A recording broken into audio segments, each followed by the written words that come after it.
ለምትፈሩ ለናንተ የእውነት ፀሐይ ይወጣላችኋል አለ። ምን አይነት ፀሐይ? የጽድቅ ፀሐይ ይወጣላችኋል አለ። እሱ ማን ነው? ኢየሱስ ክርስቶስ አምላካችን ነው። ዕንባቆም በምዕራፍ 3 ላይ ምን አለ? ብርሃኑ ሰማያትን ከድኗል፣ ምስጋናው ምድርን መልቷል፣ ጸዳሉም እንደ ብርሃን ነው፣ ጨረር ከእጁ ወጥቷል ይላል። ይሄ ማን ነው? የድንግል ማርያም ልጅ መድኃኔ ዓለም ነው። ስለዚህ በፀሐይኑ ይላል ሰሎሞን፣ ይህንን አምላክ በፀሐይ ትመስሉታላችሁ ይላል። እውነት ነው። ሰሎሞን በፀሐይ መስሎ አልቀረም። በምድር ላይ ሲመላለስ የኔና የናንተ አምላክ ኢየሱስ ክርስቶስ ታቦር ተራራ ላይ ጌትነቱን በገለጠ ጊዜ ፊቱ እንደ ፀሐይ ምን ይላል? አበራ ይላል። አያችሁ? ወአብርሃ ገጹ ከመ ፀሐይ፣ ፊቱ እንደምን አበራ? እንደ ፀሐይ አበራ። እውነተኛው ፀሐይ ማን ነው? እሱ ራሱ ነው። ወአልባሲሁኒ ኮነ ጸዓዳ ከመ በረድ፣ ልብሱም እንደ በረዶ ምን ሆነ? ነጭ ሆነ ይላል። ንጹሐ ባህሪ አምላክ ስለሆነ። ስለዚህ ሰሎሞን ምን አለ? ይሄ ነጭም ቀይም የሆነ ውዴ አለ ከእልፍ የተመረጠ ነው። በምን ትመስየዋለሽ አንቺ ምእመን? በፀሐይ ነው በማለት ያደንቃል። በዚህ ነው ቤተክርስቲያናችን በኪዳን ጸሎት ላይ አምላኳ ንጉሷ ብርሃኗ ሕይወቷ ኢየሱስ ክርስቶስን ምን ትለዋለች? ፀሐይ ዘኢየዐርብ፣ የማይጠልቅ ፀሐይ። ምን አይነት ፀሐይ? እችኛዋ ፀሐይ ትጠልቃለች፣ እሱስ አይጠልቅም። የማይጠፋ ብርሃን ዘወትር በቅዱሳን አድሮ የሚያበራ ፀሐይ። እሱ ማን ነው? የድንግል ማርያም ልጅ ኢየሱስ ክርስቶስ ነው። አሁን ወደ ላይ ቀና ብለን ስንመለከት ይሄ በሰማይ ላይ ተጽፎ እናነባለን። በምን ላይ? መጽሐፍ ቅዱስ ላይ የእግዚአብሔር ቃል ተጽፏል፣ እናውቃለን፣ እናምናለን። በሰማይ ላይስ አሁንም ተጽፏል፣ እናምናለን፣ እናውቃለን። ይህንን ነቢያትና ሐዋርያት ጽፈውታል። ከዋክብትን ግን ማን ጽፎታል? ራሱ እግዚአብሔር በጣቱ ጽፏቸዋል። ለዚህ ነው ዳዊት ምን ይላል? በመዝሙር 18 ላይ ሰማያት ይነግራ ስብሐተ እግዚአብሔር። ሰማያት አለ የእግዚአብሔርን ክብር ይናገራሉ። የማንን? የእግዚአብሔርን ክብር። ጠፈርም አለ የእጁን ስራ ያወራል። ስለዚህ በቀን የምናያት ፀሐይ፣ በሌሊት የምናያቸው ጨረቃና ከዋክብት እያንዳንዳቸው የማንን ስራ ይመሰክራሉ? የእግዚአብሔርን ስራ ይመሰክራሉ። ስለዚህ ስለ እውነተኛው ፀሐይ ስለ ክርስቶስ ማን ትሰብካለች? ምሳሌ የሆነችው ፀሐይ ትሰብካለች። ፀሐይ ትልቅ መምህርት ናት፣ ትልቅ ወንጌላዊት ናት። ፀሐይ። እግዚአብሔር አምላክ ፀሐይን በስንተኛው ቀን አመጣ? እስቲ ንገሩኝ። እሁድ ናት? እሁድ ነው የመጣው? እስቲ እሁድ የምትሉ እጅ አውጡ። ፀሐይ የተፈጠረችው መቼ ነው? በጣም እኮ ቀላል የመጨረሻ ቀላል ጥያቄ እኮ ነው እየጠየቅኳቸው ያለው። ፀሐይ መቼ ተፈጠረች? የበረደውን የምታሞቅ የጨለማውን የምታስለቅቅ የተሰወረውን የምትገልጠዋን ፀሐይ እግዚአብሔር መቼ አመጣት? በስንተኛው ቀን? በአራተኛው ቀን። በስንተኛው ቀን? በቃ ይሄ ማለት ትልቅ የወንጌል ትምህርት ነው። ስለ እውነተኛው ፀሐይ ስለ ፈጣሪዋ ምሰብክ ስለሆነች ፀሐይ በስንተኛው ቀን መጣች? በአራተኛው ቀን ከወደ ምስራቅ በአራተኛው ኬክሮስ ላይ እግዚአብሔር አስገኛት። እቺ ፀሐይ ትልቅ መምህርት ናት። ለዚህ ነው ሰማያት የእግዚአብሔርን ክብር ይናገራሉ ያለው። ፀሐይ በአራተኛው ዕለት የመጣችበት ትልቅ ምክንያት አላት። እግዚአብሔር በአምስተኛው ቀን ሊያመጣት ይችላል፣ ሊፈጥራት። በሶስተኛው ቀን ሊፈጥራት ይችላል። በመጀመሪያው ቀን ሊያመጣ ይችላል። ምንም? ፀሐይን። ግን በስንተኛው ቀን አመጣት? ንገሩኝ። በአራተኛው ቀን። ለምን ይመስላችኋል? እውነተኛው ፀሐይ ተቀዳሚ ተከታይ የሌለው የአብ የባህሪ ልጅ ሰው የሚሆነው መቼ ነው? በአራተኛው ዘመን ስለሆነ ነው። በስንተኛው ዘመን? በአራተኛው ዘመን። ስንት ዘመናት ነበሩ ከክርስቶስ በፊት? 3። እሱ ጋር ሲደርስ 4 ሆነ። የመጀመሪያው ዘመነ አበው ይባላል። እስቲ በሉት። እስከነ ያዕቆብ ድረስ ያለው። ከዛ ሁለተኛው ዘመን ከነ ሙሴ ከነ ኢያሱ ጀምሮ ዘመነ መሳፍንት ይባላል። ምን ይባላል? እነ ዳዊት የነበሩበት ዘመን ደግሞ ምን ይባላል? ዘመነ ነገስት ይባላል። እነ ዘሩባቤል የነበሩበት እስከ ክርስቶስ ልደት የነበረው ዘመን ደግሞ ዘመነ ካህናት። እስቲ በሉ ድገሙት። ስለዚህ የመጀመሪያው ዘመነ አበው፣ ሁለተኛው ዘመነ መሳፍንት፣ ሶስተኛው ዘመነ ነገስት፣ አራተኛው ልክ በዘመነ ካህናት በአራተኛው ክፍለ ዘመን እውነተኛው ሊቀ ካህናት ኢየሱስ ክርስቶስ ከቅድስት ድንግል ማርያም ተወለደ። ክብር ምስጋና ለስሙ። ልክ በሷ አምሳል ያ ስርዓት ሰማይ ላይ አስቀድሞ ታትሟል። ዝም ብሎ አይሆን አይደለም። እንደገና የያዕቆብ ነገድ 12 ነው። 12ቱ ነገደ እስራኤል ይባላሉ። ስንት ልጆች አሉት? 12 ያዕቆብ። ጌታ ሰው የሆነው ከስንተኛው ልጁ ይመስላችኋል? አሁንም ከአራተኛው። የመጀመሪያው ስሙ ሮቤል ይባላል። ሁለተኛው ልጁ ስሙ ስምዖን ይባላል። ሶስተኛው ልጁ ስሙ ሌዊ ይባላል። አራተኛው ይሁዳ ይባላል። ማን ይባላል? ምስፍና መልክና ከሱ ወገን የሆነ አራተኛው ይሁዳ ተወለደ። ስንተኛው? አራተኛ ልጅ። አሁንም ደግሞ ልክ ጌታ እውነተኛ ፀሐይ ነውና ፀሐይ በአራተኛው ዕለት እንደመጣች የይሁዳ አንበሳ የተባለ ኢየሱስ ክርስቶስም በአራተኛው የያዕቆብ ልጅ ምን ሆነ? በኩል ከተገኘች ከቅድስት ድንግል ማርያም ያለ አባት ተወለደ። ስለዚህ መጀመሪያ ምስጢሩን ያስቀመጠው የት ላይ ነው? ፀሐይ ላይ። እስቲ በሉ ፀሐይ ላይ። ታላቁ ሊቅ ቅዱስ ያሬድ ምን ይላል? በተለይ ድጓ በሚባል መጽሐፉ ላይ ዘስጢፋኖስ ላይ እምስሮ እሴ ፀሐይ ሰረቀ፣ ከእሴ ባህሪ አለ ፀሐይ ወጣ፣ ወአድኃነ ዓለመ በምጽአቱ፣ በመምጣቱም ዓለምን አዳነ። ብርሃን ዘእምብርሃን ዘመጻ ውስተ ጽልመት፣ ክብሮሙ ለቅዱሳን፣ የቅዱሳን ክብራቸው ከሰማየ ሰማያት የወረደው እውነተኛው ብርሃን ማን ነው? የድንግል ማርያም ልጅ እውነተኛው ፀሐይ ኢየሱስ ክርስቶስ ነው። ክብር ምስጋና ለሱ ይሁን። ስለዚህ ድንግል ማርያም በምን ትመሰላለች? በሰማይ። በምን? በሰማይ ላይ ምን አለ? ፀሐይ እንደሚገኝ ቅድስት ድንግል ማርያምም ሰማይ ሆነ ማንን ወለደችው? ሰረቀ ለነ እምኔኪ ፀሐየ ጽድቅ፣ ካንቺም እውነተኛው ፀሐይ ኢየሱስ ክርስቶስ ተወለደ አለ ቅዱስ ኤፍሬም። ረድኤቷ በረከቷ ይደርብን። አባ ጊዮርጊስም ኦ ሰማይ ዳግሚት ዘወለደቶ ለፀሐየ ጽድቅ ዘውእቱ ብርሃነ ቅዱሳን ዘሰደዶ ለጽልመት፣ ጨለማን ያስወገደው ሞትን ያሳደደው እውነተኛውን ፀሐይ የወለሽው ሁለተኛ ሰማይ ሆይ ይላታል። ስንተኛ ሰማይ? ሁለተኛይቱ ሰማይ ሆይ ይላታል። ያደንቃታል። በረከቷ ይደርብን። ስለዚህ በፀሐይኑ ይላል ሰሎሞን። ይሄ ነው በፀሐይ ትመስሉታላችሁ ክርስቶስን ይላል። እውነት ነው፣ እንመስለዋለን ሰሎሞን። ሌላው ፀሐይ በስንተኛው ዕለት ተፈጠረች? ድገሙት። በአራተኛው ዕለት። በደንብ አስተውሉ። እውነተኛው ፀሐይ ኢየሱስ ክርስቶስ ደግሞ በስንተኛው ወር ተወለደ? መልስ ስጡኝ እስቲ። በስንተኛው ወር? በአራተኛው ወር። መስከረም፣ ጥቅምት፣ ህዳር፣ ታኅሳስ በአራተኛው ወር ተወለደ እውነተኛው ፀሐይ ማለት ነው። ፀሐይ በአራተኛው ዕለት እንደመጣ እውነተኛው ፀሐይ በአራተኛው ወር ላይ ተገለጠ። በተለይ ይሄ ወር እጅግ የተለየ ወር ነው ክርስቲያኖች። ታኅሳስ አባቶቻችን ለይተው ይህን ወር ታኅሳስ ያሉበት ትልቅ ምክንያት አላቸው። ዝም ብሎ አይነት አይደለም። ታኅሳስ እስቲ በሉ። እንዴት ደስ የሚል ስያሜ ነው። ሐሰሰ ማለት በግዕዝ ቋንቋ ፈለገ ማለት ነው። ሐሲስ አሲሶት ካለ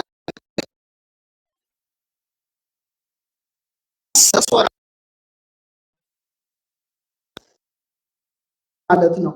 የሚታሰስ አለ ማለት ነው። የሚፈለግ አለ፣ ፈላጊ አለ፣ ተፈላጊ አለ። ፈላጊዎቹ ማን ይመስሏቸዋል? ሰብአ ሰገል። ተፈላጊው ማን ነው? እውነተኛው ፀሐይ ክርስቶስ ነው። መሪው ምንድን ነው? ኮከብ ነው። የማቴዎስ ወንጌል ምዕራፍ 2 ላይ አይቴ ሀሎ ዘተወልደ ንጉሥ አይሁድ፣ የተወለደው ንጉሥ ወዴት አለ? እስመ ርኢነ ኮከበ ዚአሁ በምስራቅ ወመጻእነ ከመ ንስግድ ሎቱ፣ የእርሱን ኮከብ በምስራቅ አይተን ለእርሱ ልንሰግድ መጥተናል ብለው አገኙት። እውነተኛውን ኮከብ እውነተኛውን ፀሐይ ኢየሱስ ክርስቶስን አገኙት ነው። ስለዚህ ፀሐይ በስንተኛው ዕለት መጣች? በስንተኛው ዕለት መጣች? በአራተኛው ክፍለ ዘመን በዘመነ ካህናት፣ በአራተኛው ትውልድ በነገደ ይሁዳ፣ በአራተኛው ወር የሚወለደውን ኢየሱስ ክርስቶስን ጠቋሚ አድርጎታል ማለት ነው። ምን? ፀሐይ። በፀሐይ ኑ በፀሐይ ትመስዪዋለሽ የናምላክ ማለቱ ይሄ ነው። ሌላው ታኅሳስ አራተኛ ወር ላይ ለየት ያለ ነገር በሰማይ ይከናወናል። ምንድን ነው ስትሉ፣ ቀኑ ምንድን ነው? ቶሎ ይመሻል። አይመሽም?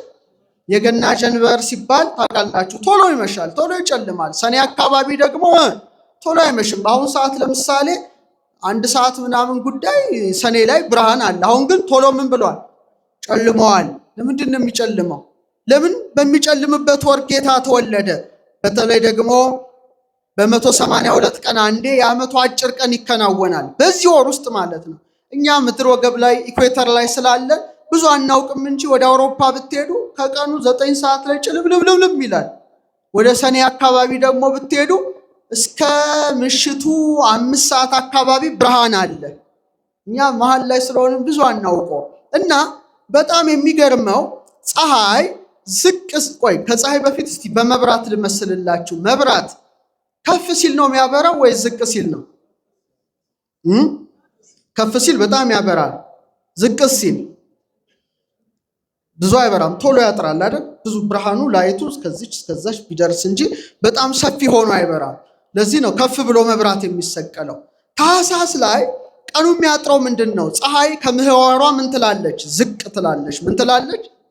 ፀሐይ ከምህዋሩ ዝቅ ብሎ በሚያበራበት ወር ላይ እውነተኛው ፀሐይ ዝቅ ብሎ በምን ተወለደ? በከብቶች በረት ተወለደ። ምሳሌው ፀሐይ ላይ ነው ያስቀመጠው። እርገቱን ግንቦት ያደረገው ለዚህ ነው። ግንቦት ፀሐይ ከምህዋሯ ከፍ እንደምትል እውነተኛው መሲህ ኢየሱስ ክርስቶስ እየተመሰገነ በልዕልና ምን ሆነ? እርገቱን አደረገ። እርደቱን በታኅሳስ እርገቱን በግንቦት ያደረገው ለዚህ ነው። ታላቁ አባት ቅዱስ ያዕቆብ ዘስሩግ በተለይ የክርስቶስን ልደት በተናገረበት መጽሐፉ ላይ ምን ይላል? ፀሐይ አለ ብርሃኗን በምትነሳበት በዚህ ወር ውስጥ አለ እውነተኛው ብርሃን ክርስቶስ ምን ሆነ? ተወለደ ይላል። አያችሁ፣ እውነተኛው ፀሐይ መጣ። ፀሐይ ብርሃኗን ስትነሳ እውነተኛው ፀሐይ ማን መጣ? ኢየሱስ ክርስቶስ መጣ።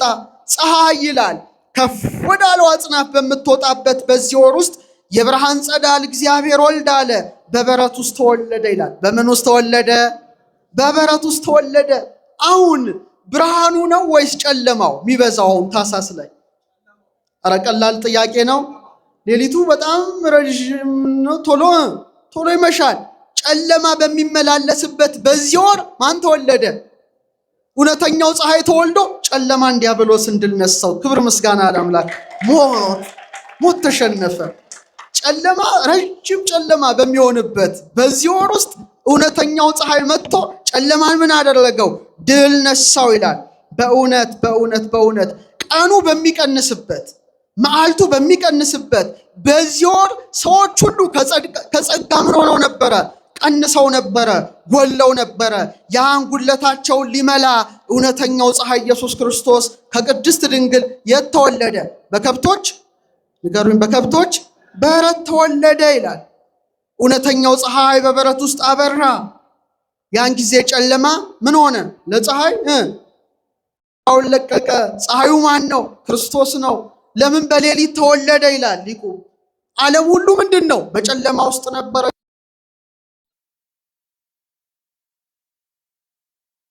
ሁሉ ብርሃኑን ሊሰጣቸው እውነተኛው ፀሐይ እሱ ስለሆነ በምን ተወለደ? በጨለማው ሰዓት ተወለደ። ሌሊት ተወለደ። ሌሊት ሰልጥኖ ነበረ። ያን የሌሊትን ጨለማ ሊገፍ የኔና የናንተ አምላክ በበረት ተወለደ። አሁን ልደቱን ልናስብ ጥቂት ጊዜ ቀርቷል። ሌላው ይሄ ወር አራተኛው ወር እኛ ሀገር ነው። ብዙ አናውቅም። እኛ የሚገርማችሁ ብዙ ነገር አናይም። መሀል ላይ የሆነ ሰው እኮ ብዙ አያውቅም። ወደ ሌላ ዓለም ብትሄዱ በጣም ቀዝቃዛ ነው። አሁን ኢየሩሳሌም ብትሄዱ ክረምት ነው። ቤተልሔም ብትሄዱ አሁን በጣም ቀዝቃዛ ነው። ቅጠሉን ብታዩ ረግፎ እንደው አጥንት ነው የሚቀረው፣ ስኬለተን ዝም ብሎ ግንድ እንጂ ቅጠል የለም። በሙሉ ይረግፋል። አውሮፓ ብትሄዱ፣ አሜሪካ ብትሄዱ አሁን ክረምት ገብቷል። እኛ ጋ ነው በጋ። ቤተልሔም እስራኤል ብትሄዱ አሁን ክረምት ነው። በጣም ይቀዘቅዛል። ቅጠሎች ሁሉ ይረግፋሉ። የሰማችሁ ነው።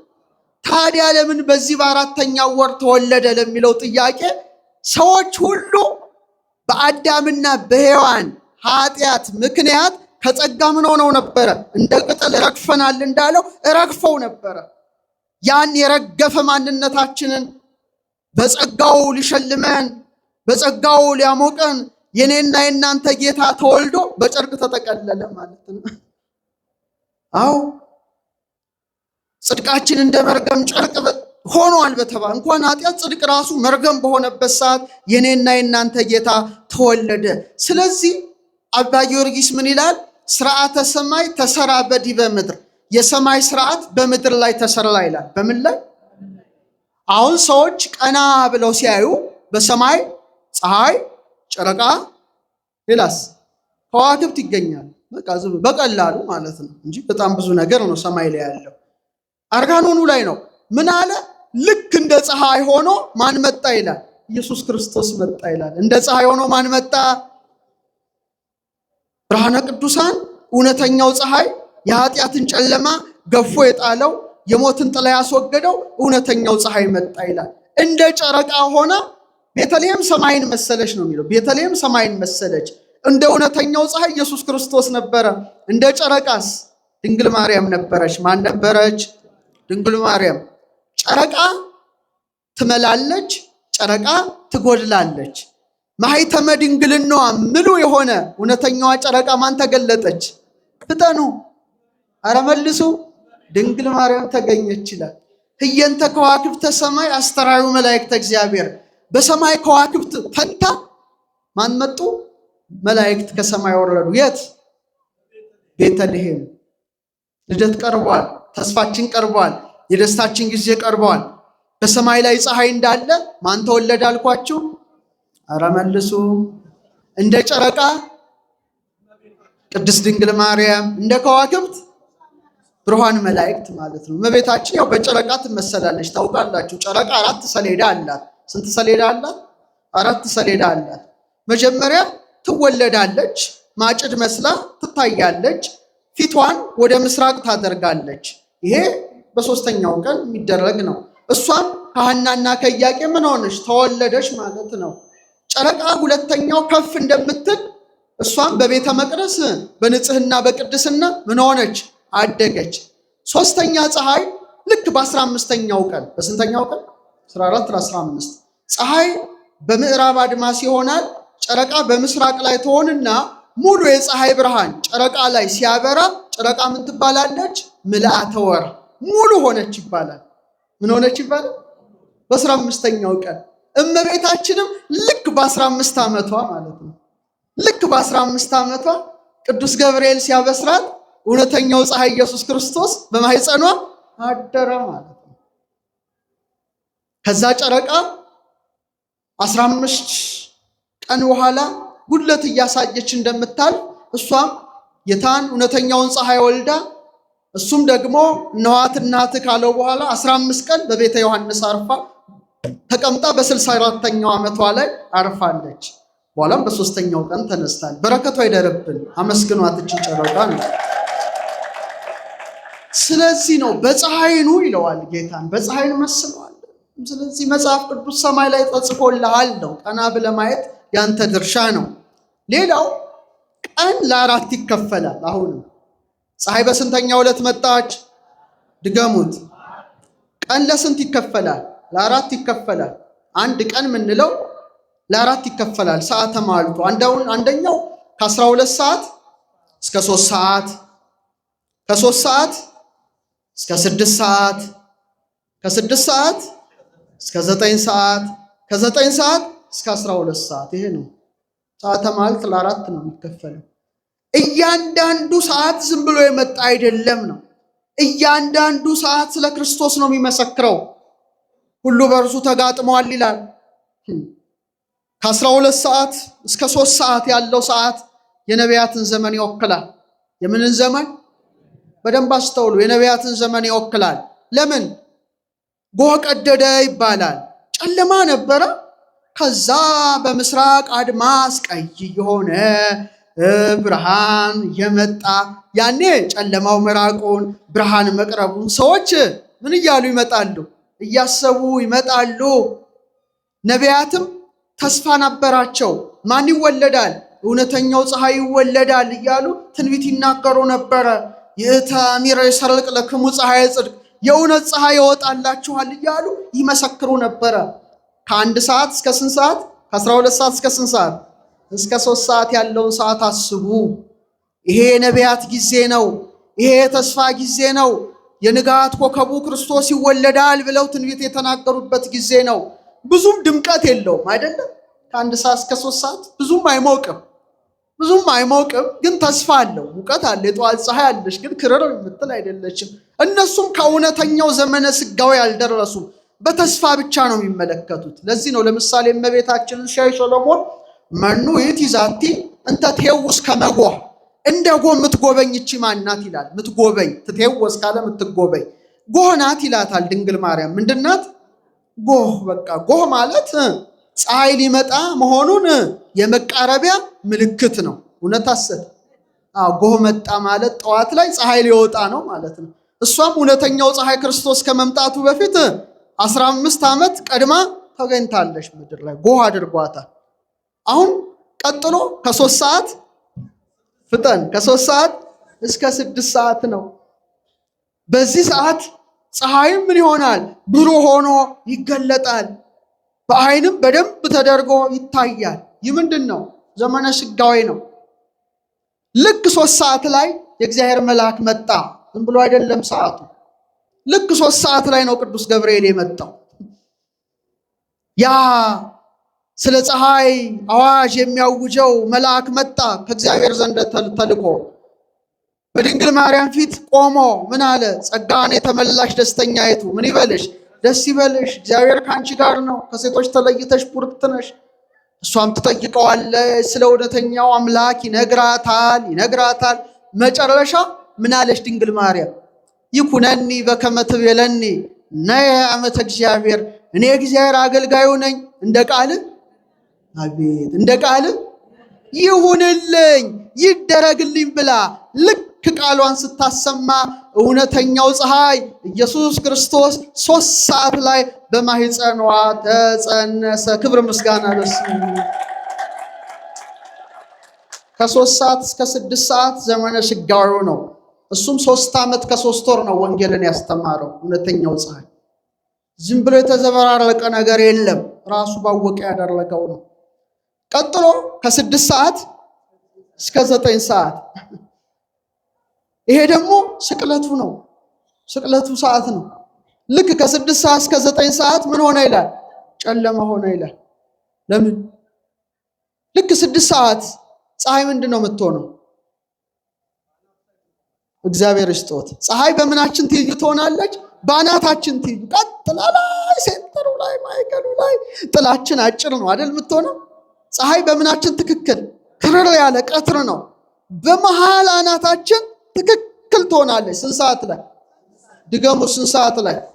አዎ ልክ ከቀኑ 6 ሰዓት ላይ በተመሳሳይ መልኩ ፀሐይ በማይከለ ሰማይ ላይ እንደ ምድር በቀራንዮ ላይ የምድር እምብርት በሆነው በቀራንዮ ላይ የመሬት ሴንተር በሆነው በቀራንዮ ላይ ከሰማይ ዝቅ ከምድር ከፍ ብሎ እውነተኛው ፀሐይ ሲሰቀል እችኛዋ ፀሐይ ጨለመች። ክብር ምስጋና ለስሙ። ይሄ ነው 6 ሰዓት ላይ ስቅለቱን አደረገ። ከ6 ሰዓት እስከ 9 ሰዓት ሶስተኛው ደረጃ እንደሆነ በተመሳሳይ መልኩ እውነተኛው ፀሐይ ለድህነት ዓለም ቀራንዮ ላይ ተሰቅሎ ስጋውን ሲቆርስ ደሙን ሲያፈስ ፀሐይ ምን ሆነች ይላል? ጨለመች። ፈያታዊ ዜማን የፀሐይ መጨለም አይቶ ተዘከረኒ እግዚኦ በውስተ መንግሥትከ፣ አቤቱ በመንግስት በመጣ ጊዜ አስበኝ አለ። አስበኝ ሲለው እውነት እውነት እልሃለሁ ዛሬ በገነት ከኔ ጋር በጣም እና ቅዱስ ያሬድ ጾመ ድጓው ላይ ምን ይላል? ፈያታዊ ዜማንን ይጠይቀዋል። ማን ያስተማረ ማን ያስረዳ ሲለው ፈያታዊ ዜማን ምን ብሎ ነው የሚመልሰው ለመልአኩ? አረ እኔ ያስረዳኝ የለም ፀሐይን ተመለከትኩ አለ።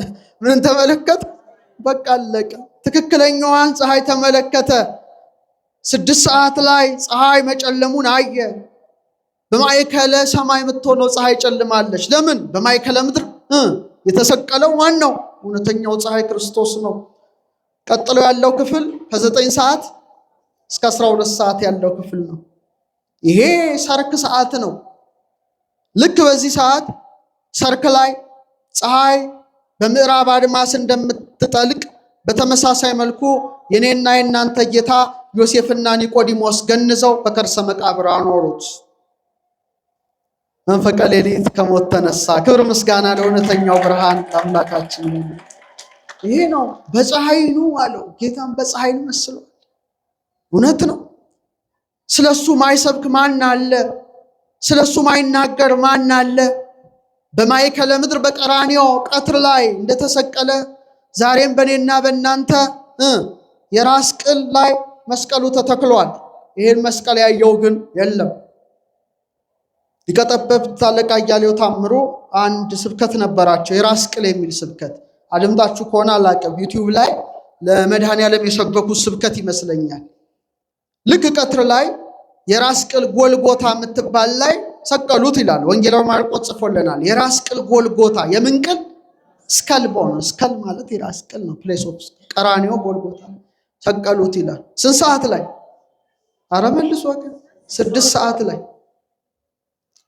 እና ምን አሉ ሊቁ ሲያስተምሩ፣ የራስ ቅል ጎልጎታ ላይ የጌታ መስቀል ተተከለ። አንዴ ነው የተተከለው። ዛሬ ግን በእያንዳንዱ ክርስቲያን ራስ ላይ የጌታ መስቀል ተተክሏል። ሁሌ እንደተተከለ ነው። ይሄን ማየት ያልቻሉ አይኖች ታውረዋል። እናንተ የማታስተውሉ የገላትያ ሰዎች ሆይ ኢየሱስ ክርስቶስ እንደተሰቀለ ሆኖ በፊታችሁ ተስሎ ነበረ። ለእውነት እንዳትታዘዙ አዚም ያደረገባችሁ ማን ነው ይላል። ዓለም ፈጣሪዋ ክርስቶስን ካላየሽ ታውራለሽ ማለት ነው። ጨለማ ውስጥ ናት። ድምፁን ካልሰማሽ ደንቁራለሽ ማለት ነው። አፍንጫዋ እሱን ካላሸተተ አፍንጫዋ ተደፍኗል ማለት ነው። አንደበቷ እሱን ካላመሰገነ አንደበቷ ታትሟል ማለት ነው። የሰማችሁኝ? ልክ 6 ሰዓት ላይ የራስ ቅል ጎልጎታ ላይ በ33 ዘመኑ ከ3 ወር እንደተሰቀለ ዛሬም እያንዳንዱ ሰው ወደ ምድር ሲመጣ አንተም አንቺም እኔም ሁላችንም ስንመጣ የራስ ቅላችን እዚህ መክበበ ሕዋሳት እስኪደርስ ድረስ ቨርተብሬ ነምበር ኦፍ ቨርተብሬ ስንት ነው? 33 ነው። የጀርባ አጥንታችሁ ከዚህ ጀምራችሁ እስከዚህ ድረስ ስትቆጥሩት ስንት ነው? በክርስቶስ እድሜ ልክ ነው ያለው። አመስግኑ። ስሎታል። እድሜውን ያተመው 33 ነው። ማንም ሰው ሲመጣ የጌታ የስቅለት ስዕሉን ስትመለከቱ አንድ ጭንቅላት ታያላችሁ አይደል? መስቀሉ እግር ስር ያ ርዕሰ አዳም ነው፣ የአዳም ራስ ነው። በሱ ላይ ነው መስቀሉም የተተከለው። ቢሆንም አዳም 22ኛ ስነ ፍጥረት ነው። ስንተኛ ነው? የእግዚአብሔር ስሞች 22ቱን አሌፋት ናቸው። አዳምም 22ኛ ስነ ፍጥረት ነው።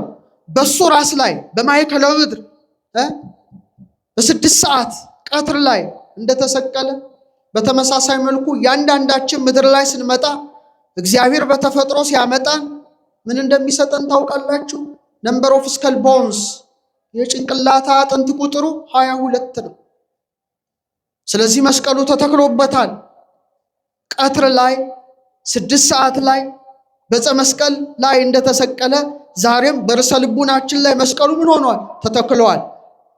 ለዚህ ነው ዮሐንስ በራእዩ ላይ የክብር ባለቤት ክርስቶስን በምን ውስጥ ያየዋል? በ7ቱ የመቅረዝ መብራቶች ውስጥ ያየዋል። በምን ውስጥ? 7 መብራቶች ብላችሁ አስቡ። መቅረዝ ተቋም ብላችሁ እስራኤል ካልሆናችሁ ሊገባችሁ አይችልም እንጂ 7 ማብሪያ ያለው በሉት። በቃ በቀላሉ መብራት አላቸው፣ ይበራል። እና ዮሐንስ ክርስቶስን በዛ እውነተኛው ፀሐይ ፊቱ እንደ ፀሐይ ያበራ ነበር ይላል። በቀኝ እጁም 7 ከዋክብት ነበሩት ይላል። ምንድን ነው? 7 አብያተ ክርስቲያናት ነው። ግን ወደኛ ስናመጣው አንተ እኔ አንቺ ነን። ጥበብ ቤቷን ሰራች ይላል ሰሎሞን ምሳሌ 9 ላይ። ጥበብ አነጸት ላቲ ቤተ፣ ጥበብ ለራሷ ምን ሰራች? ቤትን። ዋቀመት ላቲ 7 አዕማደ፣ 7 ምሰሶዎችን ለራሷ አቆመች። ጥበብ ማን ነው? እግዚአብሔር ነው። ቤቱ ምንድነው? ዩኒቨርስ ነው፣ ዓለም ነው። 7ቱ ምሰሶዎች ምንድናቸው? 7ቱ ዕለታት ናቸው። ይህ ብቻ አይደለም። ጥበብ ማን ነው? ኢየሱስ ክርስቶስ ነው። ቤት ምንድነው? እኔ አንተ አንቺ ማደሪያዎቹ ነን። ልክ እንደ 7 ምሰሶ መክብበ ሕዋሳት በሆነ የራስ ቅላችን ላይ 7 ምሰሶዎችን አደረገ። ስንት አይኖች አሉን? 2። ስንት ጆሮዎች አሉን? አረ 1። ስንት የአፍንጫ ቀዳዳዎች አሉን? ስንት አፍ አለ? ሲደመር 7ቱ ምሰሶዎች እነዚህ ናቸው። ስለዚህ 2ቱ አይኖቻችን ሰሎሞን እንዳለው ክርስቶስን ማየት ካልቻሉ ታውረዋል። 2ቱ ጆሮዎቻችን ድምፁን ሰምተው ይሆን? ድምፁ ምን የሚል ነው? ስጋዬን የበላ ደሜን የጠጣ የዘላለም ሕይወት አለው የሚል ድምፅ ነው። እነሆ ከደጅ ቆሜ አንኳኳለሁ፣ ማንም ድምፄን ቢሰማ ቢከፍትልኝ ወደ እርሱ ገባለሁ፣ ከእርሱም ጋር እራት እበላለሁ። አቤት የፍቅር መልእክት ነው። የበጎች እረኛ እኔ ነኝ የሚል ድምፅ ነው። ይሄን ያልሰማ ጆሮ ደንቁሯል። ሁለቱ የአፍንጫ ቀዳዳዎቻችን መዓዛ ቁርባኑን አሽትተዋል። ወጣቶች አሽትተዋል ወይ? ምንድነው አፍንጫችን እያሸተተ ያለው? ሽቶ ነው? በወጣትነት እድሜያችን ልክ እንደነ እስጢፋኖስ መዓዛ ቁርባኑን ማሽተት ነበረብን። አልታደልንም። ድረስ ልክ 80 ዓመት ሞልቶን ሲያስቀይም ቤተሰብ አዝሎ አፍ እንዲህ ተከፍቶ ለመቁረብ ሲመጣ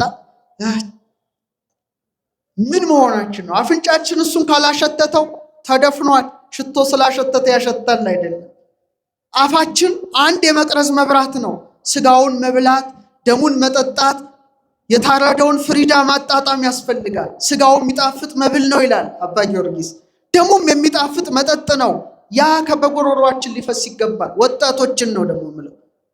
በተለይ ለምንድን ነው ማንቆርበው? በሰሞኑ ግብጽ ነበርኩኝ። እዛም ተመላልሻለሁ እና ያስቀደሰ ሁሉ ይቆርባል እዛ ማለት ነው። ስጋውን ደሙን ይቀበላል። በእርግጥኛም ካልቆረብን እንድናስቀድስ ትእዛዙ አያዝም። ዘይተመጦም ቁርባን ይሰደድን ቤተክርስቲያን ነው የሚለው። ራሳችን እያዜምን ነው የሰማችሁ። ቅዳሴው መቀደሱ ክርስቶስን ልንበላው ልንጠጣው ልንዋሃደው ነው እንጂ ለሌላ አይደለም። እኛ ቅዳሴ ጠበል ላይ ነው ድብድቡ። ጉድ እኮ ነው። እና ለምንድን ነው እየጠየቅኩኝ ምትቆርቡት ዕለት ዕለት ስል በምን ሰዓት ሰማዕትነት እንደሚመጣ አይታወቅም። እዛ እንደኛ አይደለም። አንዱ አሸባሪ አፈንድቶ የሚሞት አሉ ብዙዎች። ምንድን ነው የሚሉት? ክርስቶስን ሳንበላና ሳንጠጣ ሞት እንዳያገኘን ነው የሚሉት። ከሄድንም ወደሱ በልተነው ነው ጠጥተነው ነው መሄድ ያለብን። ዝም ብሎ በንዝህላል ተቀምጦ አይደለም። እየበላ ነው ጠጥተነው ወደሱ ወደ ሰማያዊ ሙሽራ ወደ ክርስቶስ መሄድ ምን አይነት መባረክ ነው! መባረክ ነው ብለው ያስባሉ። እና ንስሐ ሲገቡ ጠይቄያለሁ። ይሄን ሁሉ ንስሐ ስትገቡ አልኳቸው ምንድነው ቀኖናው? ጾም፣ ጸሎት፣ ስግደት ነው እኛ የሚሰጠን ጥሩ ነው በየእንትኑ። እዛ ግን አይደለም። 2 ሳምንት እንዳትቆርብ ተብሎ ይከለከላል። አንድ ወጣት፣ አንድ እናት፣ አንድ ሴት ወዘተ 2 ሳምንት እንዳትቀበል ከተባለ ኦክሲጅኑን ቆመ ማለት ነው። አዘነ። ክርስቶስን አያየው፣ ክርስቶስን አያደምጠው፣ መዓዛ ቁርባኑ በአፍንጫው አይገባም። አጣጥሞታል። 2 ሳምንት ክርስቶስን ሳይቆርብ ኖረ ማለት ኦክሲጅኑ ቆመ ማለት ነው። ለዛ ክርስቲያን ያሳፍራል። ወደኛ ስንመጣ በነጠላ ብቻ የተሸፈነ አምልኮት አይሆንም። ስለዚህ መብራታችን አልበራም ነው። እውነተኛው ፀሐይ እኛ ላይ ማብራት አለበት። ስላላበራ ነው ይሄ ሁሉ የሆነው። ስለዚህ የሰማችን ኦርቶዶክሳዊ በእኛም ልቡና እውነተኛው ፀሐይ እንዲያበራ ቅዱስ ፈቃድ ይሆንልን። ሌላዎችን ነግሬያችሁ ትምህርቴን ላጠቃል። ፀሐይ 4 ከዋክብት ታስከትላለች። ስንት ከዋክብት? ድገሙት። 4ቱን ደግሞ አጅቦ 12ቱ አብረዋት ይጓዛሉ። ስንት? ለምንድን ነው ይሄን ያደረገው አምላካችን? ሄኖክ በምዕራፍ 28 ቁጥር 19 ላይ እንዲህ ይላል፣ የተሰሩ 4ቱን ክፍለ ዘመን የሚለዩ ስንት ዘመን? ሲዝንስ፣ ወቅቶች ማለት ነው። መጋቢዎች ስማቸው ምልክኤል፣ ህልመልሜሌክ፣ ምልኤልና ናሬል ናቸው ይላል። እነዚህ በሰማይ ላይ ይታያሉ። ወቅታቸውን ካወቃቸው በአይን ይታያሉ። ምንም የሚፈልጉ አይደለም። 4 ናቸው። ስለዚህ እነዚህ 4ቱ መርሃውያን ከዋክብት 91 ቀን ከ15 ኬክሮስ ፀሐይን ይከተላሉ። ማንን ይከተላሉ? ፀሐይን ይከተላሉ። በሳይንሱ አልዴባራን፣ ሬጉለስ፣ አንታረስ፣ ፎማልሃውት ይባላሉ። በሳይንሱ ይታወቃሉ 4ቱ ታላላቅ ከዋክብት እና በተለይ አልዴባራን የሚባለው ምልክኤል የሚባለው ነው። ማየት ከፈለጋችሁ ዛሬ አለ፣ ዛሬ ይታያል። ታይሰስን መብራት ብቻ ስለሆነ እንጂ በምስራቅ አድማስ ነው ወደዛ ሰውር ይታያል። ቶረስ ማለት ነው። እዛ ውስጥ አለ። እዛ ውስጥ የሚያበራው ምልክኤል ነው። ሌላው ሬጉለስ ህልመልሜሌክ ይባላል። ሊዮ ወይም አሰድ አንበሳው የክርስቶስ የይሁዳ አንበሳ መሆኑን በሚጠቅመው ኮከብ ውስጥ ህብረ ኮከብ ውስጥ ያበራል። አንታረስ የሚሉት ሳይንቲስቶቹ ምልኤል የሚባለው ኮከብ ነው። እሱ ደግሞ አቅራብ በሚባለው ኮከብ ውስጥ ያበራል። ሌላው ፎማላውት ናሬል ይባላል። አኳሪየስ ወይም ደለዊ በሚባለው የክርስቶስ የጥምቀቱ ምሳሌ በሆነው መናዝል ውስጥ ያበራል። ስንት ናቸው? 4 ናቸው። እነዚህ ፀሐይን እየተከተሉ በምስራቅ፣ በምዕራብ፣ በሰሜን፣ በደቡብ ወይም በአራቱ ወቅቶች ላይ እንደሚሰለጥኑ ስንት ወንጌላውያንን መረጠ? ንገረኝ። አራት ብቻ። አንደኛው ማን ነው? ሁለተኛው ማን ነው? ሶስተኛው ማን ነው? አራተኛው ማን ነው? ዮሐንስ ነው። በብሉይ ዘመን እውነተኛው ፀሐይ እግዚአብሔር አብ አራት ታላላቅ ነቢያትን ኢሳይያስን፣ ኤርምያስን፣ ሕዝቅኤልን፣ ዳንኤልን እንደመረጠ ከፀሐይ የተገኘው እውነተኛው ፀሐይ ልጁ ደግሞ አራቱን ወንጌላውያንን መረጠ። ማንን? ማቴዎስን፣ ማርቆስን፣ ሉቃስን፣ ዮሐንስን። አራቱን ተከትለው 12ቱ መናዝል ደግሞ ፀሐይን እየተከተሉ እንደሚጓዙ ስንት ሐዋርያትን መረጠ? 12 መረጠ። በብሉይ 12 ደቂቅ ነቢያት፣ በሐዲሱ ደግሞ 12ቱ ብሩሃን ከዋክብትን መረጠ። ለዚህ ነው ሰማይ የእግዚአብሔርን የእጅ ሥራ ይናገራል። እያንዳንዱ የሚገርማችሁ ፀሐይ ፍኖተ ፀሐይ አላት፣ መንገድ አላት፣ ዝም ብሎ አይደለም። 12ቱ ብቻ። ሌላው የተለያዩ 88 ናቸው። አንዱ በዚህ ዳር ይሄዳል፣ አንዱ በዚህ፣ አንዱ በዚህ። የፀሐይን መስመር የሚከተሉ ከዋክብት ስንት ናቸው? 12 ብቻ ናቸው። ኤክሊፕቲክ ይባላል ፍኖተ ፀሐይ እያንዳንዳቸው በ30 ዲግሪ ያሉ እንደ ሰርክል በሉ 360 ዲግሪ። በጣም ይገርማል። እሱም ስንት ሐዋርያትን መረጠ? መልሱ 12። ለዚህ ነው በጥንት ጊዜ 12 ሆነው የሚቀድሱት ካህናት። የዛሬው ነው ያደርገው 5 አልነበረ ወይ 12 ወይ 7 ነበረ። 5 የጊዜ ብዛት ሲመጣ ቅርብ እዚህ ዓመት ላይ አይሆንም። 7 ልኡካን ወይ 12 ልኡካን ሆነው ይቀድሳሉ። 12 ልኡካን ሆነው ከቀደሱ በ12ቱ ብሩሃን ከዋክብት አምሳል ነው። እነዚህ ስጋዊ ነው፣ እነዚህ ደግሞ መንፈሳዊ ነው።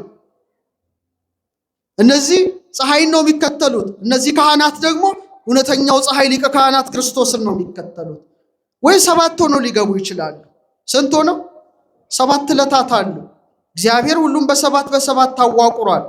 በቀኝ እጁም 7 ከዋክብት ነበሩ ይላል። ፀሐይ፣ ጨረቃ፣ 5 ፕላኔቶች። የሰው ፊት ላይ 7 ነገር እንዳስቀመጠ ማለት ነው። ከቃሉ ጋር ናችሁ። እግዚአብሔር ከሁላችን ጋር ይሁን። ስለዚህ ምን አለ? በፀሐይ ትመስዪዋለሽ ካለ በኋላ ወበያሮስ ነው አለ። ደግሞ በጨረቃ ነውን? እስቲ በሉ። ጨረቃስ የራሷ ብርሃን የላትም። ብርሃን የምትቀበለው ከማን ነው? መልስ ስጡ። ፀሐይ ነው። ሰሎሞን ዳዊት ምን አለ?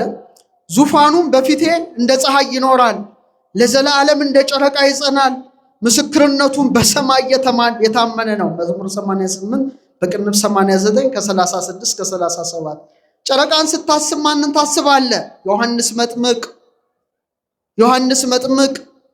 በዮሐንስ 1:8 ላይ ስለ ብርሃን ሊመሰክር መጣ እንጂ እርሱ ብርሃን አልነበረም፣ ለሰው ሁሉ የሚያበራው እውነተኛ ብርሃን ወደ ዓለም ይመጣ ነበር። እሱ ማን ነው? ክርስቶስ ነው። የፀሐይ ብርሃንን የምትቀበል ማን ናት?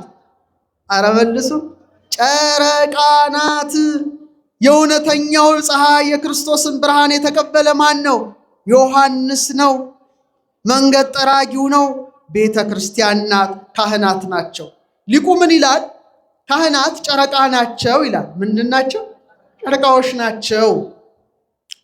ናቸው። ለምን?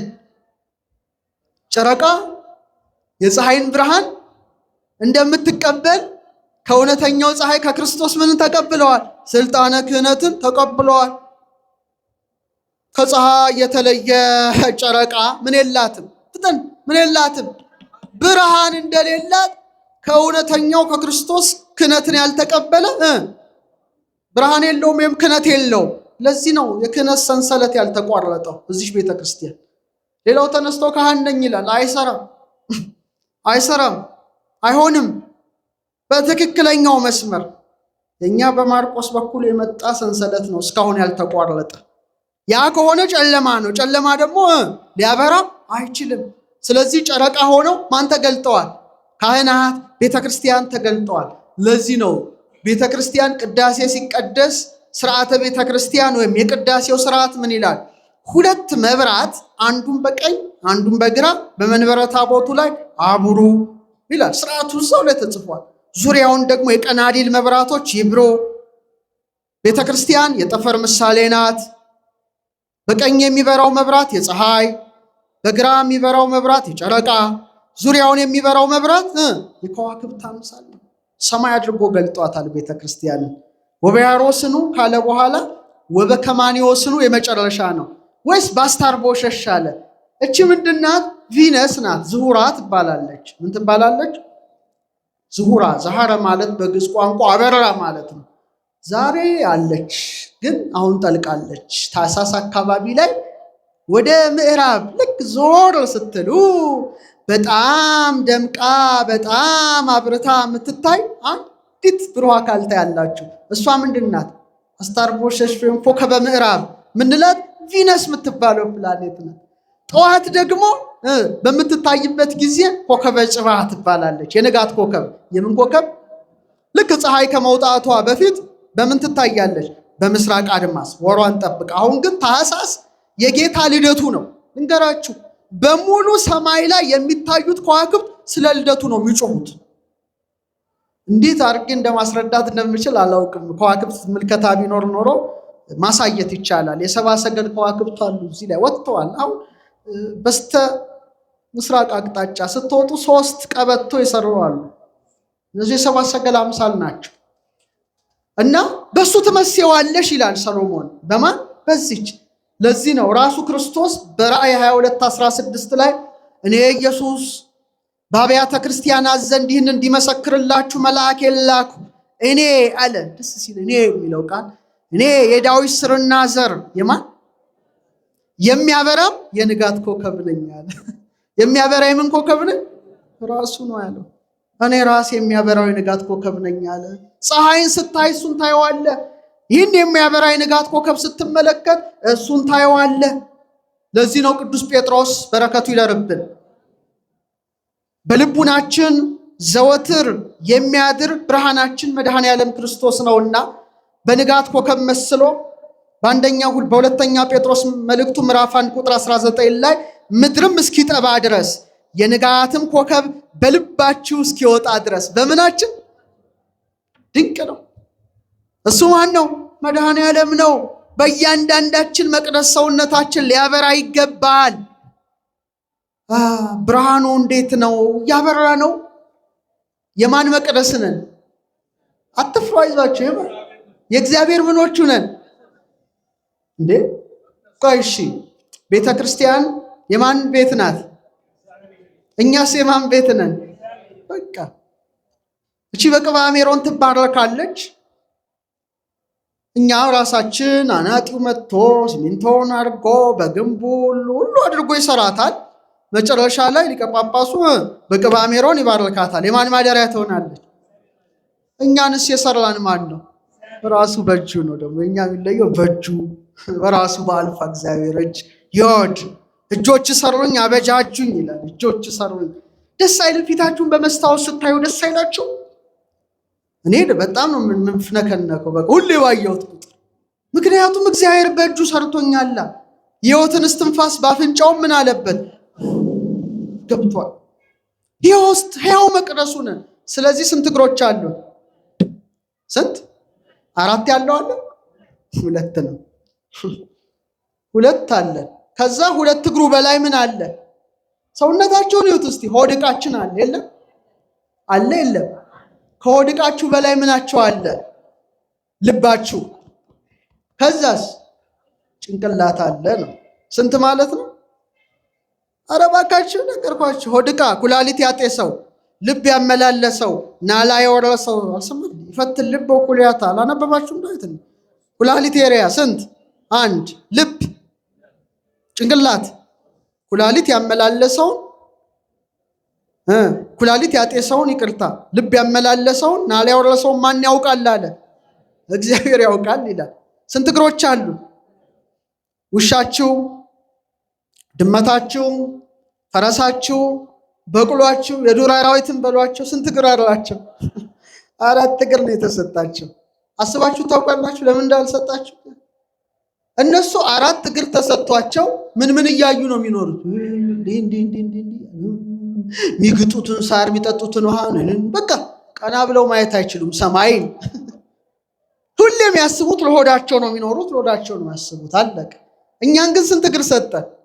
እንደ ዘንግ መልምሎ እንደ እሸት ፈልፍሎ ይኸው በፀሐይ ነው እያልን ፀሐይን፣ በጨረቃ ነው እያልን ጨረቃን፣ በከዋክብት ነው በዚህ ንጋት ኮከብ እያልን እናየዋለን። ለዚህ ነው ሰማይን ካላያችሁ ከእንስሳት በምን ተሻለን? ሁለት እግር እኮ የሰጠ ይሄን እንድታይ ነው። ሰማያት ይነግራ ስብሐተ እግዚአብሔር፣ ሰብአ ሰገልን እንድትሆን ነው እኮ። ይኸው በሰማይ አይቴሃሎ ዘተወልደ ንጉሥ አይሁድ፣ የተወለደ አይሁድ ንጉሥ ወዴት አለ? እስመ ርኢነ ኮከበ ዚአሁ በምስራቅ፣ የእርሱን ኮከብ በምስራቅ አይተን ወመጻእይነ ከመ ንስግድ ሎቱ፣ ለእርሱ ልንሰግድ መተናል እያልክ እንድትፈልገው እኮ ነው ራሱ መድኃኒዓለምን እውነተኛውን ፀሐይ እንጂ መሬት እያየ ስለ መብላት ስለ መጠጣት ስለ መውለድ ብቻ ካሰብክ 4 እግር ይገባ ነበር። ስንት እግር ግን አለ? ቤተ መቅደሱ ሲሰራ ዝም ብሎ አልተሰራም። ኮድ ነው፣ ምስጢር ነው። ሙሴን ሲና ተራራ ላይ ያወጣውና የብርሃን ድንኳን ያሳየዋልና እንደዚህ ከመዝ ትገብራለህ ደብተራ እንዲህ አድርገህ ስራ ይለዋል። እያንዳንዱን ያሰለጠነው አርክቴክቱ ባለቤቱ ነው። አሳይቶ እንዲያርግ። ለዚህ ነው ያሬድ ጾመ ድጓው ላይ ማርያም ምን ይላል? ቀዳሚሃ ለጽዮን ሰማይ ሳረረ፣ ከጽዮን አስቀድሞ ሰማይን ፈጠረ። ወበዳግም አርአያው ለሙሴ ዘከመ የገብር ግብር አለ ደብተራ፣ ዳግመኛ ለሙሴ የድንኳኗን ስራ አሳየው ይላል። እና የነሐስ ይሄ ትልቅ የነሐስ ያዕቆብና በለዝ የሚባሉ ስንት ምሰሶች አሉ? 2። ስንት እግሮች አሉ? ኧረ መልሱ ደህዘው እንጂ ስንት እግሮች አሉ? ያዕቆብና በለዝ መቅደሱን እንዳጸኑት ዛሬም 2 እግሮች አሉን። እና እግሮቻችን ሁሉ ለማን ይንበረከካሉ? ለእግዚአብሔር። ከመለስሙ ለኢየሱስ ክርስቶስ አለ። እነዚህ ናቸው። ይስግድ ሁሉ ብርክ፣ ያዕቆብ ቀኙ፣ በለዝ ግራው እግሬ ነው። ከዛ መቅደሱን ሲሰራው ስንት ክፍል አስደረገው? 3 ብሎ ነው እንደ 3 ይሆን። የመጀመሪያው አደባባይ ይባላል። እና አደባባይ ላይ ያለው ስርዓት ምን መሰላችሁ? ፊታችሁን በመስታወት ስታዩ እንድታስቡት ብዬ ነው። አደባባይ ላይ ምን አለ መሰላችሁ? የሚቃጠል መስዋዕት። ካህናት የመናጻት ስርዓት ያከናውናሉ። የሚቃጠል መስዋዕት ለማን ይቀርባል? ምን ላይ? የመጀመሪያው ክፍል አደባባይ መቃጠል ስርዓት። ሆድቃችሁን አስባችሁታል? አንጀታችሁ አንጀቴ ምን ሆነ ትላላችሁ? ተቃጠለ ትላላችሁ። የአንጀት የሚቃጠልበት አደባባይ ነው። የዛሬው አንጀታችን ግን የሚቃጠለው በማን ፍቅር ነው? በክርስቶስ ፍቅር ነው። ንድድ ይላል በቃ እንደ ዮሐንስ አንጀት የተቃጠለ በአንቺ ፍቅር ይላል። በእግዚአብሔር ፍቅር ካልቃጠል ማን ነው ያድገነ ፍቅሮ ለክርስቶስ ያለው እኮ አንጀቱ ቅጥል ብሎ ነው። እነ እስጢፋኖስ እኮ አንጀቱ በክርስቶስ ፍቅር ቅጥል ብሎ ነው። ያ ሁሉ ድንጋይ ሲወረወርበት ለሱ ገለባ ነበረ። እየሰማችሁ ነው። አንጀታችን እንደ አደባባይ አድርጎታል።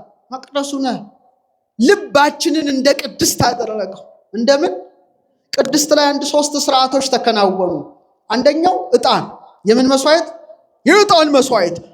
የጤሰ ይወጣል ወደ ማን? ኧረ መልስ ወደ ባለቤቱ። ዕጣኑ የሚወጣበት 7 መቅረዞች ይበራሉ። ስንት? እሱ ቅድስት ውስጥ ያለ ነው። 12 ህብስቶች ደግሞ ይደረደራሉ። ወዴን በዚህ 6 በዚህ 6 ጠረጴዛው ላይ። ልክ እንደዛ ስርዓት ሰውን ነው የሰራው እኮ። ደረታችሁን ተመልከቱ። ምን ይወጣል? እስትንፋስ እንደ ዕጣን ይወጣል። ከልባችሁ ይወጣል። ከልባችሁ የሚወጣው ግን ምንድነው? እንደ ዕጣን ሆኖ ምስጋና። እስቲ በሉ አርምሞ ጽራት በሌለበት ቃል ይላል። እስትንፋስ እንደማያቋርጥ። እስትንፋስ ይቋረጣል? ካልሞታችሁ ይቋረጣል። ቃል ይቋረጣል ስትተኛ። እስትንፋስ ይቋረጣል? አርምሞ ጽራት በሌለበት ቃል ሊቃነ መላእክት ለሚያመሰግኑ ላንተ ከምስጋና የበለጠ ምስጋና ላንተ እናቀርባለን ትላለች። እንደ እስትንፋስ። እስትንፋስ ያለው ሁሉ ማንን ያመስግን ይላል? ዕጣን ነው ማለት ነው እስትንፋስ። እባርኮ ለእግዚአብሔር በኩሉ ጊዜ ወዘልፈ ስብሐቲ ውስተ አፉየ። ዳዊት ነው። ከተራራ ላይ ነፋስ ከአፍ ላይ እስትንፋስ እንደማያቋርጥ ያለማቋረጥ ምን እልሃለሁ ዕጣን አድርጋችሁ ታውቃላችሁ ልባችሁን? እንጃ። 7 የመቅረዝ መብራት እንደሚበራ 7 የልቡና አይኖች አሉን። እግዚአብሔር ያብራልን። 7 የልቡና አይኖች አሉ። ዝርዝራቸው ውስጥ አልገባም። እንደ 12ቱ ህብስት እንደ ስንት ድገሙት? 12ቱን ህብስት ሲሰዋ አሮን ምን ያደርጋል? 12 ዕንቁ ያለበት ልብስ ይለብሳል። ስንት? 12 በዚህ 6 በዚህ 6 እስራኤል ትውልዶች ነገደ እስራኤል ስም የተጻፈበት 12 ከዕንቁ የተሰሩ ጸናጽል ዘውስተ ልብሱ ለአሮን ካህን ድንግል ትመሰልበታለች። 12 ልብስ የደረት ልብስ ለብሶ ይመጣና 12ቱን ህብስት ሰውቶ ለማን ያቀርባል? አረ መልሱ ለእግዚአብሔር በዙፋ በመንበሩ ላይ ማለት ነው። ልባችሁስ? ልብ ምንድነው? ሀርት ማለት አይደለም። አንተ ልብ በእኛ ትምህርት በኢትዮጵያ ሊቃውንት ትምህርት ነው የምላችሁ። ትልቁ ትምህርት በጣም ረቂቅ ትምህርት አለ። ቤተክርስቲያኗን አናውቃትም በብዙ። ልብ ማለት የልዑል ቤት ማለት ነው። የማን ቤት? የልዑል ቤትም በተመሳሳይ መልኩ በ24 አጥንቶች ተጠብቀዋል። የጎድን አጥንት ስንት ነው ቁጥሩ? 24 ነው። በሰማይ 24ቱ ካህናተ ሰማይ በዙፋኑ ዙሪያ እንደከበቡ 12 በዚህ 12 በዚህ በተመሳሳይ መልኩ የልዑል ዙፋን ሕይወት የሚወጣበት ልባችን የሱ ዙፋን የሆነው ልባችንም በ24ቱ ሪብስ አጥንት ከቦታል። ቅድስተ ቅዱሳን የውስጥ ነው። ሊቀ ካህናቱ የሚገባበት 7 ምሰሶዎች የሚያበሩበት ራስ ቅላችን ነው። አሁን የለንበት ዘመን በጣም የተባረከ ዘመን ነው። እኔ በዚህ ዘመን መወለድ መባረክ ነው ብዬ ማምን ሰው ነኝ። የሌሎቻችሁን አላውቅም፣ አይመለከተኝም። ምክንያቱም እንዲህ በትንቢት በምሳሌ የተመሰለው ምሳሌ ጭንቅላት ተከፍቶ የተመለከትንበት ከዚህ በቀር ምን አለ? ምን አለ? ምንም የለም። በቅድስተ ቅዱሳን ውስጥ ታቦቱ መናው ነያዘሽ መሶበ ወርቅና በትረ አሮን ሶስቱ እንዳሉ ጭንቅላት ሲከፈት ይሄን የተገኘው። አቤት ዘመናችን ምን አይነት የተባረከ ነው! ዘመኑ ሰልጥኖ እውቀት በዝቶ ጭንቅላት ሲከፈት እነዚሁ ነው የተገኙት። ድንገራችሁ ውስጥ ምን እንዳለ ማወቅ ትፈልጋላችሁ? ግሩምና ድንቅ አድርገህ ፈጥረኸኛልና ምን እልሃለሁ? አመሰግንሃለሁ ይላል ዳዊት። በጣም ግሩም ነን፣ ድንቅ ነን፣ ውብ ነን። አልፋ እግዚአብሔር መልኩን ቀርጾብናል እና ጭንቅላት ሲከፈት የተገኘው አስገራሚ ነው። ነጭ ዛፍ እንደ አሮን በትር እኮ ነው። በጣም ነጭ የሆነ ይለመልም። ሳይንቲስቶች አዩት። መንፈስ ቅዱስ ነው የሚያናግረው። አንተ ዝም ብሎ ስያሜ አይሰጥም። እግዚአብሔር ያናግራል። በዛም በዚህም አድሮ በአንተ ብቻ አይምሰልህ። ድንጋዮችንም ያናግራል። እሰግድለታለሁ እንዳለ ሄሮድስ ማለት ነው። ሳይንቲስቶች ሲያዩት ምን አሉት? አርበር ቪቴ ትሪ ኦፍ ላይፍ አሉት። የህይወት ዛፍ አሉት። ምን አሉት? ነጭ ስር አለ እዚህ ውስጥ አንተ። ከዛ የአሮን በትር 12 ሰዓት ቤተ መቅደስ ተቀምጣ ሳይተክሏት በቅላ ሳያጣጧት ለምልማ አብባ አፍርታ እንደተገኘች 12 በኩረ ሎሚ ጭንቅላት ሲከፈት 12 ስሮች አሉት። ክሬኒያል ነርቭስ። ድንቅ ነው፣ ድንቅ ነው። አርአዮ ለሙሴ ዘከመ ይገብር ግብራ ለደብተራ። እኔም አንተም አንቺም ሁላችንም ነን። እነዚህ ነርቮች ቢቋረጡ መስማት አትችልም። አፍ ቢተባተባል መናገር አትችልም። ማየት አትችልም። ስንት ናቸው ቁጥራቸው? 12 ብቻ ናቸው። መጨረሻ ግን የተገኘው በጣም ከባድ ነው። በጣም የሚያበራ ነው። በጣም የሚያንጸባርቅ ነው። እጅግ የተለየ ነው። በጣም ፈሳሽ ነው። በዚህ ጠብ ጠብ ጠብ ጠብ እያለ በዚህ ይመጣል። በ33ቱ ይሄዳል። ብርሃን የተዋህደው ቅባት ውስጥ አለ። አቤት እግዚአብሔር ያስቀመጠው እና ሳይንቲስቶች አይ ዘመን የተባረከ ዘመን አይደል? ሲያዩት በመሳሪያ ይታያል። አሁን ሲከፈት ጭንቅላት ምን ብለው እንደሰየሙት ታውቃላችሁ? ሳክሪሽን ክራይስት ኦይል፣ የክርስቶስ ዘይት ብለው ሰየሙት። ምስጋና ይግባው። የእሱ ቤት ነን፣ መቅደሱ ነን። ሁሉ በእርሱ ተጋጥመዋል ይላል። ማንም የለም። ፀሐይ በለው፣ ጨረቃ በለው፣ ከዋክብት በለው፣ ዛፍ በለው፣ አንተ በለው። ወሁሉ ቦቱ ኮነ፣ ሁሉ በእርሱ ሆነ።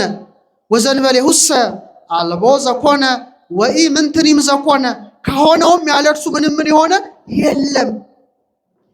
ላሚኒን ፕሮቲናችሁን ብታዩት ጌታ እንደተሰቀለ ሆኖ ነው እንዴ? ያ ሲቋረጥ ትሞታለህ። በእርሱም ሕይወት ነበረች፣ ሕይወትም የሰው ብርሃን ነበረች። ሕይወታችን ማን ነው? መድኃኔ ዓለም ነው። በቀራንዮ ተሰቅሎ ስጋውን የቆረሰ ደሙን ያፈሰሰ በከበረ ደሙ ፈሳሽነት ዓለምን ያዳነ ሁሉ በእርሱ ምን ሆኗል? ተጋጥሟል። እና ጴጥሮስ ለዚህ ነው የአጥቢያ ኮከብ በልባችሁ እስኪወጣ የአጥቢያ ኮከብ ማን ነው? ክርስቶስ ነው ራሱ እንዳስተማረ። ያ በሰማይ ሲወጣ አሁንም መድኃኔዓለም በልባችሁ ይውጣ፣ ይብራ። ፀሐይነቱ ምን ይሁን? ይብራ። ብርሃናችሁ በሰው ሁሉ ፊት ምን ይበል? ንገሩኝ እስቲ ምን ይበል? ይብራ ካለ በኋላ ሰሎሞን እቺ ያለውን ቃል ነግሬ አበቃለሁ። 5 ደቂቃ አለ። እሺ ሆያ ጻዳ ወቀይ ወንድሜ ያለ ነጭና ቀይ ነው ርዕሱ ማለት ነው። ከእልፍ የተመረጠ ነው ይላል። ወንድሜ በሉ እስቲ ድገሙት። ነጭና ቀይ ነው፣ ከእልፍ የተመረጠ ነው። ሊቃውንት ሲተረጉሙት ጻዳ በመለኮቱ ወቀይ በትስብእቱ ይሉታል። ሰሎሞን ግን ምን ይለዋል? ወልድ ሆየ ግዕዙ ነው፣ አማርኛው አጠር ያደርገዋል። ወልድ ወንድሜ ይላል። ውዴ ይለዋል የአማርኛው። ወልድ ማለት እግዚአብሔር ወልድ ነው። ወንድሜ ማለቱ የእኛን ስጋ ተዋህዷል። ነጭና ቀይ ነው ይላል። ምንና ምንድን ነው? ቀይ ማለቱ ምንን ስለተዋሃደ ነው? ስጋን። እስቲ በሉ ስጋን። ለዚህ ነው በአንደኛ ዮሐንስ መልእክት ምዕራፍ 5 ቁጥር 6 ላይ በውሃና በደም የመጣ ይህ ነው፣ እርሱም ኢየሱስ ክርስቶስ ነው፣ በውሃውና በደሙ እንጂ በውሃው ብቻ አይደለም በማለት ስለ ደሙ ያነሳል። ስለምኑ ያነሳል? ስለ ደሙ ያነሳል። በተለይ ኢሳይያስ ይሄ ነው የሚያየው፣ ቀይ ሆኖ ያየዋል። በትንቢት እኮ ነው ከ500 ዓመት አስቀድሞ ምን ይላል?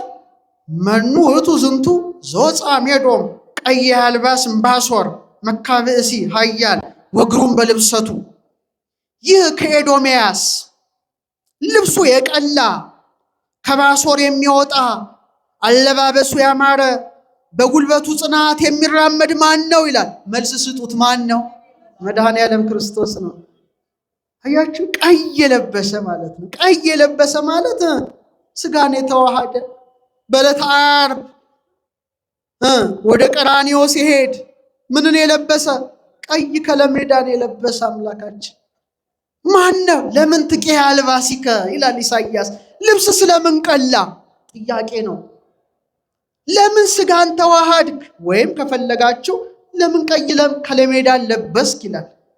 ውዴ ነጭና ቀይ ነው።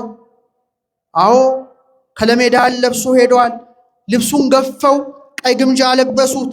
ይሄን አታዩትም አይናችሁ? ከሾህም አክሊል ጎንጉነው በራሱ ላይ በቀኝ እጁ መቃ ነበረ። በፊቱ ተንበርክከው የአይሁድ ንጉሥ ሆይ ሰላም ላንተ ይሁን እያሉ ዘበቱበት ይላል ማቴዎስ 27:28። ለምን ትቄ አልባሲከ? ልብስ ስለምን ቀላ? ለምን ከለሜዳ አለበስክ? አዎ ለመዘበት ነው። ደምህን እናፈሳለን ለማለት ነው። ግን እነሱ ቢያደርጉትም ቀዩ አምላክ ግን ስጋን የተዋሃደው ክርስቶስ ግን ቀይ በመልበሱ ምንድን ነው? ሊቀ ካህናት ስለነበረ ነው።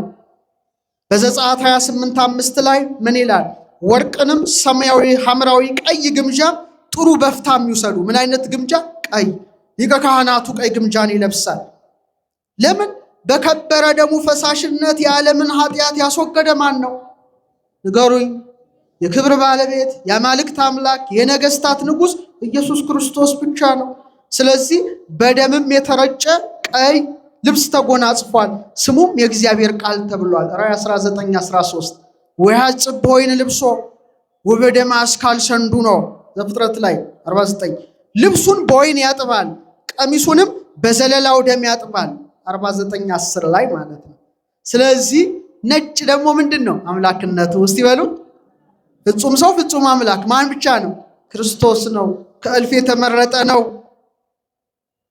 ድንግል ማርያም በረከቷ ይደርብንና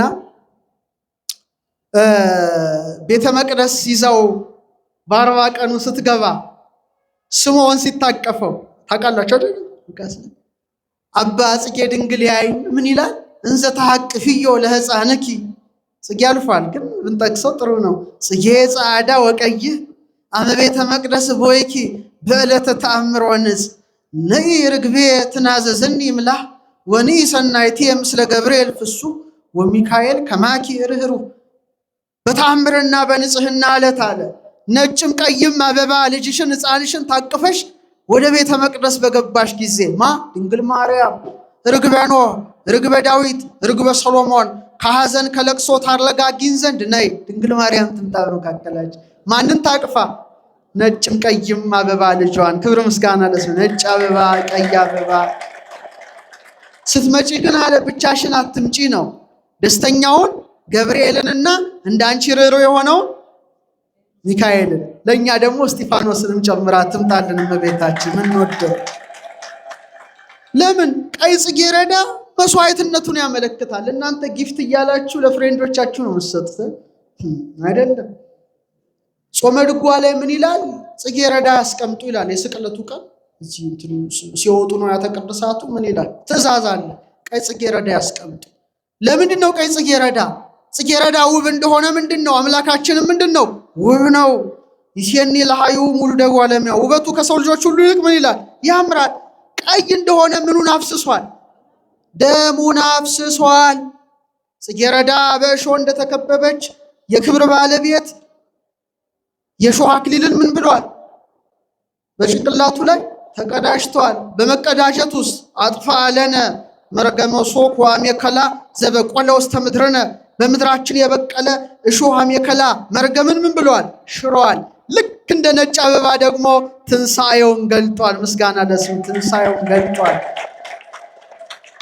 ለዚህ ነው ክርስትና ስንነሳ ነጭ፣ ቀይ፣ ጥቁር ቀለም ያለው ማተብ ይታሰርልናል አለ አንገታችን ላይ። እታችሁት የለ ይሄው ነው ያሰርኩት። ነጭ፣ ቀይ፣ ጥቁር ነው። ነጭ፣ ቀይ፣ ጥቁር ነው። ለምንድን ነው ነጩ? አንድ ወታደር መጣና ቀኝ ጎኑን በተሳለ ጦር ምን አደረገው? ወጋው። እንደ ለፊደል ሆኖ ንጹህ ውሃ ፈሰሰ። የተጠመቅንበት ነው። ትኩስ ደም ወጣ። የጠጣነው ነው። ስጋው ተፈተተ። የበላነው ነው። ስለዚህ ከጎኑ በፈሰሰ ውሃ ተጠምቀን ስጋውን የበላን ደሙን የጠጣን በቅብአ ሜሮን የታተም የክርስቶስ መቅደሱ ሆነናል። ክብር ምስጋና ለስሙ ይሁን። ስለዚህ መነ ይመስል ማን ይመስላል ብሎ እንደተናገረ በእውነት ማን እሱን ሊመስል ይችላል? በአንድ ደቂቃ ትምህርቴን ልጨርሰው። በስንት ደቂቃ? በአንድ ደቂቃ። አባ ጊዮርጊስ በመጽሐፈ ምስጢር ላይ እንዲህ ይለዋል። የገነት ዛፍ ብለን ስንጠራው በአዳም ዘንድ ይገኛል። የሰመረ መስዋዕት ስንለው በአቤል ዘንድ ይታያል። ማይታይበት የት አለ? ነጭም ቀይም አበባ ጌታችን። ያማረ መዓዛ ስንለው በኖህ ዘንድ ይታያል። ህብስትና ወይን ብለን ስንጠራው በመልከጼዴቅ ዘንድ ይታያል። ወዳጅ ስንለው በአብርሃም ዘንድ ይገኛል። በግ ብለን ስንጠራው በይስሐቅ ዘንድ ይገኛል። ጎልማሳ ብለን ስንጠራው በያዕቆብ ዘንድ ይገኛል። እሳት ብለን ስንጠራው ወይም እሳት ብለን ስናየው በሙሴ ቁጥቋጦ ውስጥ ይታያል። የኮሬብ ዓለት የተአምር ውሃ ብለን ስንጠራው በአሮን የወርቅ ማዕድ ውስጥ ይገኛል። ሕግና ትእዛዝ ጽላት ብለን ስንጠራው በምን ውስጥ ይታያል? በቃል ኪዳኑ ታቦት ውስጥ ይገኛል። ሽቱ ባልነው ጊዜ በጽዮን የዘይት ቀንድ ይገኛል። ጠል ባልነው ጊዜ በዳዊት ዘንድ ይገኛል። ንጉሥ ባልነው ጊዜ በሰሎሞን ዘንድ ይገኛል። ሕፃን ባልነው ጊዜ በኢሳይያስ ዘንድ ይገኛል። በማን? ሕፃን ተወለደልን ወንድ ልጅም ተሰጠን፣ አለቅነት በጫንቃው ላይ ይሆናል፣ ስሙም ድንቅ አለ። ድንቆች ድንቅ ነው። መካር፣ ኃያል አምላክ፣ የዘላለም አባት፣ የሰላም አለቃ። የበኩረ ሎሚ ብለን ስንጠራው ኤርምያስ ዘንድ ይገኛል። ቀጭን ፉጨት ብለን ስንጠራው ኤልያስ ዘንድ ይገኛል። ፈረሰኛ ብለን ስንጠራው ዘካርያስ ዘንድ ይገኛል። ግምጃ ብለን ስንጠራው ሕዝቅኤል ዘንድ ይገኛል። ከተራራ ላይ የወረደ ደንጊያ ብለን ስንጠራው በዳንኤል ዘንድ ይገኛል። የምስጋና ጽዋ ብለን ስንጠራው በሱቱኤል ዕዝራ ዘንድ ይገኛል። አምላካችን የማይገኝበት የለም፣ ሁሉ በእርሱ ሆነ። ስለዚህ በእውነት ይህንን ማየት ነው። በቃ ስብከት ማለት ይህን ማየት ነው። እናየው ዘንድ ደግሞ መልክና ደም ግባት የለውም ይላል ኢሳይያስ። ደግሞ ሰሎሞን እንዲያስደስቶን እንዲሁ ውበቱን አሳይቶን፣ አቤት የአምላካችን ፀሐይነቱን አሳይቶን ሲያፍነከንከን፣ ኢሳይያስ ደግሞ ምን ይላል? እናየው ዘንድ መልክና ደም ግባት። የሕማም ሰው ይላል። በቃ ቀራኒው ላይ ይወስደናል። ቀራኒው ላይ ይወስደናል። ቀራኒውን እስቲ ያስቡት። 6666 ጊዜ የተገረፈ ጀርባ፣ ሰውነት አስባችሁታል? ስጋው አልቆ